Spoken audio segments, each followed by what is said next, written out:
Вопрос реставрации здания Якутского реального училища сдвинулся с мертвой точки. Некогда выпускавшее чуть ли не весь свет якутской интеллигенции первой половины 20 века, училище вот уже более 20 лет стоит в заброшенном виде. Что же с ним будет, выясняла наш корреспондент Анастасия Данилова. Здание Якутского реального училища заложили в далеком 1908 году. Строили 3 года. Уже в первые годы эксплуатации здания стало ясно, что оно построено без поправок на вечную мерзлоту. Уже к 1915 году обнаружилась извечная проблема якутского строительства. Это деформация фундамента от влияния на грунт, тепла, выделяемого котельной. В здании появились трещины. С 1956 года в разное время здесь обучались студенты историко-филологического и инженерно-технического факультетов. Андрей Егорович, выпускник последнего, помнит каждый кабинет. Ну, тут аудитория, тут у нас происходили студенческие дискотеки. Ну, сегодня 7 ноября, да, и наверняка сегодня была бы дискотека. Вот, под машину времени, помню, тут плясали. Высокие потолки под 4 метра, оформленные большие окна, система вентиляции. Все это удивляет и в 21 веке. Андрей Григорьев, строитель с 30-летним стажем, удивлен.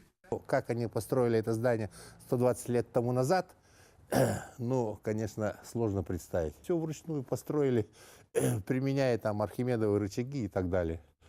И, как мы видим, такое строительство очень радует глаз.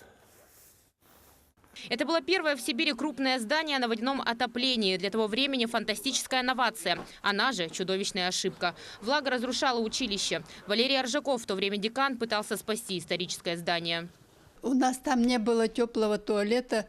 Пытался сделать бесполезно, но зато он сделал канавы вокруг, прямо по всему периметру здания, чтобы вода не попадала на материалы, строительные материалы самого корпуса.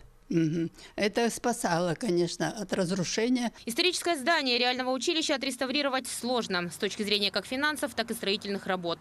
Износ 80%. Здание подлежит полностью восстановлению. Конечно, предполагаются большие укрепработы, укрепительные работы по всем несущим конструкциям здания.